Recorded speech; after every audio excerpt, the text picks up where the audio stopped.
Election commission کی جانب سے تو ایک فیصلہ کیا گیا تھا، اور پچھلے الیکشن میں یہ ہوا تھا کہ جنرل نشستیں جو ہے وہ خواتین کا ایک کوٹا مختص کیا گیا تھا. تو اس میں سیاسی جماعتوں کی جانب سے بھی ایک چال بازی کی گئی کہ وہ جیسے آپ نے ذکر کیا کہ ان حلقوں میں خواتین کو کھڑا کیا گیا جہاں پہ مرد جو ہے وہ نہیں جیت سکتے تھے، تو ڈیفینیٹلی وہ خواتین جو ہے وہ ہار جاتی تھی. لیکن کیا سمجھتی ہے ان خواتین کے حوصلوں کو کس نظر سے دیکھتی ہے کہ وہ ان حالات کے باوجود بھی وہاں پہ لڑی اور انہوں نے الیکشن لڑا، چاہے کم ووٹ لیے ہیں یا زیادہ لیے؟ ان کے حوصلے کو سلام کرتی ہوں، کیونکہ جس طرح ایک کیمپین میں ہم پارٹی کے جلسوں میں جاتے ہیں، جو میوچل جلسہ ہوتا ہے، جو ارینج بھی بھائیوں نے کیا ہوتا ہے، اس میں بیٹھنا، اس کا پریشر لینا کتنا مشکل ہوتا ہے. ایک جنرل سیٹ میں ایک عورت کا اترنا تو بہت بڑی بات ہے.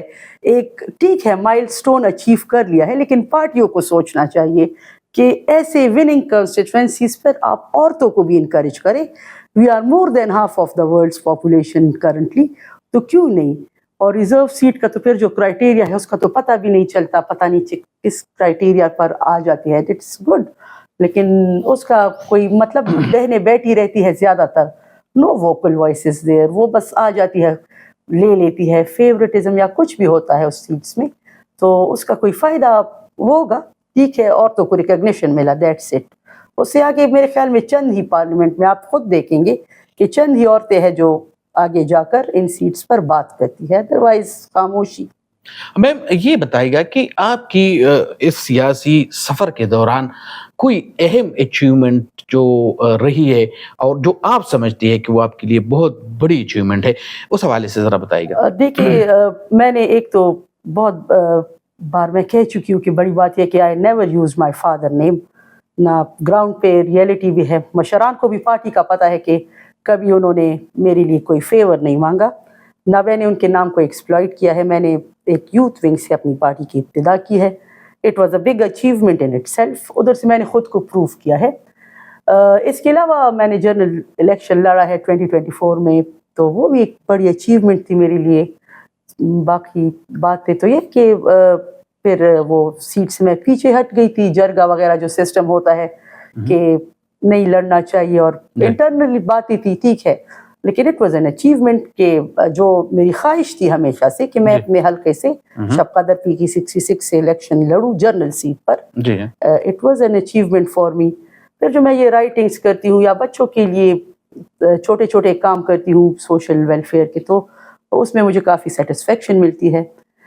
بگر اچیومنٹ تو پختون کنزرویٹو سوسائٹی میں، اور پھر اگر آپ آنیسٹ بھی ہو اور ڈیووٹیڈ بھی ہو تو آپ کو کوئی بہت بڑی بڑی اچیومنٹ تو نہیں ملتی نا. اور جب آپ اپنے فیملی نیم کو، ریسورسز کو، یا فیملی سورسز کو، یا فادر کے نیم کو بھی نہیں یوز کرتے، اس کے باوجود انسیکیورٹیز آتی ہے، تو آپ تھوڑا سا ڈس ہارٹن بھی ہو جاتے ہیں. لیکن نیور گیو اپ، میں نہیں. لیکن ان تمام مشکلات کے باوجود بھی یہ سفر جاری رکھنا یا جنرل الیکشن میں حصہ لینا، یہ بھی میرے خیال میں کافی بڑی اچیومنٹ ہے ایک ایسے معاشرے میں جہاں خواتین کے باہر نکلنے کو بھی معیوب سمجھا جاتا ہے. اچھا، بات ہو رہی ہے آپ کے کیریئر کے حوالے سے، سیاست میں آپ کے سپورٹ کے حوالے سے، تو اب آپ کے سپورٹ میں آپ کے والد اور یہ پہلے آتے ہیں، اور آپ کے شوہر جو ہے وہ کبھی بعد میں دکھائی دیتے، تو کیا؟ دیکھیے جو میری ان لاز ہے، ان کا سیاست سے کوئی دور دور تک تعلق نہیں ہے. They are all professionals. اور اگر میرے خیال میں ان کے آئیڈیالوجی جو نہیں، میں سپورٹ کی بات کر رہا ہوں نا. آپ اپنے شوہر کو بعد میں کسے کہتے ہیں، مطلب سپورٹ بالکل. دیکھیے ایک بات میں کہوں گی، my father is too honest a person. مطلب ان کو یہ بات تو طے ہے کہ جب میں پالیٹکس میں آئی، مطلب میں نے ایک فارمل رول لیا پالیٹکس میں. تو ہم بچپن سے مطلب پیدائشی نیشنلسٹ، ہم نے جلسے جلوسوں میں بھی پارٹیسپیٹ کیا ہے. اس وقت میڈیا، سوشل میڈیا نہیں ہوتا تھا. میری کرنٹلی ایک تصویر تھی جو کافی وائرل بھی ہوئی تھی، حیدر خان لالا نے اپنے مجھ سے شیئر کی تھی پروفائل سے. میں نے ٹوپی پہنی تھی، کوئی میٹنگ ہوگی ہمارے گھر میں. تو دیکھیے انہوں نے مجھے ایک بات کی تھی کہ جو کرنا ہے، جو نام بنانا ہے، جو اسٹرگل کرنی ہے، اٹس اپ ٹو یو کہ آپ نے کیسے آگے بڑھنا ہے. میں تمہیں صلاح دے سکتا ہوں، باقی یو کانٹ ایکسپیکٹ کہ میرے جیسا بندہ تمہارے لیے سفارش کرے گا، اور نہ میری ایسی پرسنالٹی ہے کہ میں نے اپنے باپ سے کوئی میں نے مشران کو بھی فیور کے لیے کبھی نہیں کہا. اٹس اے پریویلیج، میرے لیے بہت اعزاز کی بات ہے کہ کبھی بھی کوئی چیلنجنگ عہدہ آیا ہے پارٹی کے پاس، they have offered me. Initially جو خدائی خدمتگار آرگنائزیشن جو باچا خان ٹرسٹ کا حصہ ہے، میں اس میں آج کل بھی کام کر رہی ہوں، اس کے فاؤنڈنگ ممبرز بھی ہوں میں، تو اس کا بھی مجھے مشرانوں نے خود آفر کیا تھا. اور نیشنل یوتھ آرگنائزیشن جب بن رہی تھی، اس کی تنظیم سازی ہو رہی تھی، تو عورتیں نہیں تھی. اس سے پہلے میں ریزرو سیٹ پر ANP سے الیکشن لڑ چکی تھی کافی ینگ ایج میں، جو ہوئی تو نہیں کیونکہ 2013 میں کیا حالات تھے.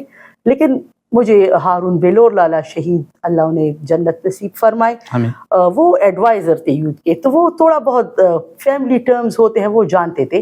تو انہوں نے مجھے کہا کہ خورے you are participating in politics on ground اور پرومیننس میں نہیں آتی، تو پلیز آپ آ جائے. ہمارے پاس عورتیں نہیں ہے NYO میں، تو آپ ادھر آ کر تنظیم کو اٹھائے. تو اس میں ہم نے بہت اسٹرگل کی تھی. اس وقت میرے بچے بہت زیادہ چھوٹے تھے، فیملی کی طرف سے بھی، ہسبینڈس کی طرف سے بھی پریشرز آتے ہیں بعض موقعوں پر.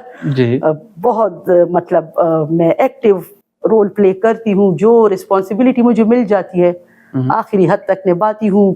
پھر جب ایک موقع آتا ہے دیکھ لیتی ہوں کہ اس کا کوئی وہ نہیں ہے، تو پھر جب چھوڑ دیتی ہوں تو پھر پلٹ کر بھی نہیں دیتی تھی. تو اس وقت بہت چیلنجز تھے. پھر جب اب تو NYO رہا بھی نہیں، اٹ واز ڈیزالوڈ اینڈ بس چلا گیا، 2 رولز تک لمیٹڈ ہو گئی ہے ہماری یوتھ. تو اس وقت ہم نے بہت اسٹرگل کی تھی اس تنظیم کے لیے. بہت چیلنجنگ ٹائم آئے تھے ہم پر 2018 میں، جس کو میں نے بہت مشران کے کہنے پر بہت ٹیکنیکلی کوپ کیا تھا اس سچویشن کو. جو میم قوم پرست سیاست کی بات ہو رہی ہے، آپ قوم پرست جماعت کی ممبر ہے جی، اور یہ خطے کی اگر بات کی جائے تو پختون خواتین کے حوالے سے بھی آپ کے کافی زیادہ وہ ہے اچھے انیشیٹوز ہے جی. افغانستان میں اس وقت ایک تو پاکستان سے افغان مہاجرین کا جو انحراء ہے وہ شروع ہو گیا. افغانستان میں سچویشن خواتین کے لیے اچھا نہیں ہے. اس حوالے سے کیا کہیں گے، کیا سجیشن دینا چاہیں گی کہ افغانستان کی خواتین بھی دنیا کے ہم پلہ آ جائے؟ دنیا کے ہم پلہ آنا ان کا بیسک ہیومن رائٹ ہے، ٹھیک ہے. مذہب نے انہیں تعلیم کا حق دیا ہے، ٹھیک ہے، اور یہ ایک بیسک ہمارا رائٹ ہے، تفریق کے بغیر، کسی بھی تفریق کے بغیر. وہ اپنے تعلیمی حق سے محروم ہے، وہ جابس نہیں کر سکتی. دوسری بات پہ پولیٹیکل باتیں تو بہت ہو چکی ہے، میں اس پہ آرٹیکلز بھی لکھ چکی ہوں. افغانستان سے جو ہمارے بہن بھائی ادھر 40 سال سے زیادہ عرصے سے وہ موجود ہے ادھر، تو ان کے بچوں کو تو سٹیزنشپ رائٹس مل جانے چاہیے.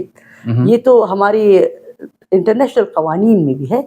دوسری بات یہ ہے کہ ایک امیجیٹ اسلامی ملک کے ساتھ اگر ہمارے تعلقات ٹھیک رہیں گے تو یہ پختون خطے کے حق میں بہت زیادہ اچھی بات ہے.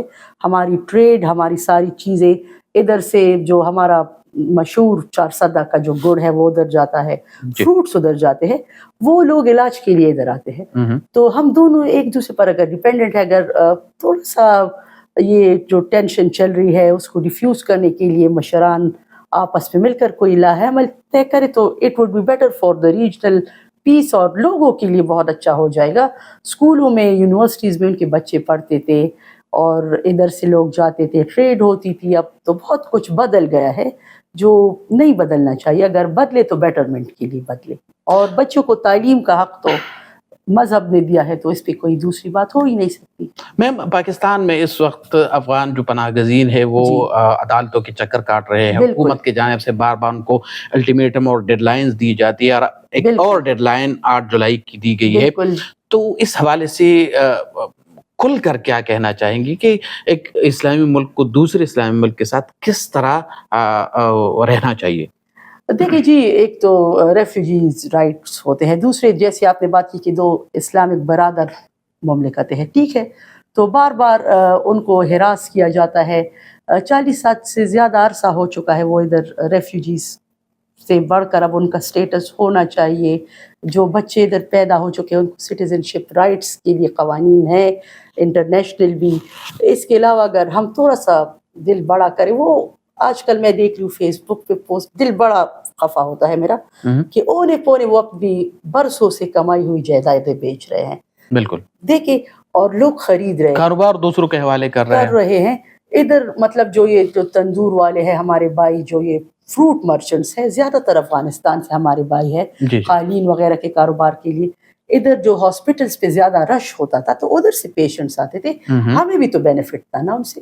تو تھوڑا سا ہمیں دل بڑا کر کے انٹرنیشنل قوانین کو مد نظر رکھتے ہوئے, ہمیں ریفیوجیز رائٹس کو مد نظر رکھتے ہوئے تھوڑا سا دل بڑا کرنا چاہیے. اب ادھر خاص کر جو عورتیں جا رہی ہیں واپس, ان کی تو مطلب اینٹی ہی ختم ہو جائے گی, وہ تو کھو جائیں گی.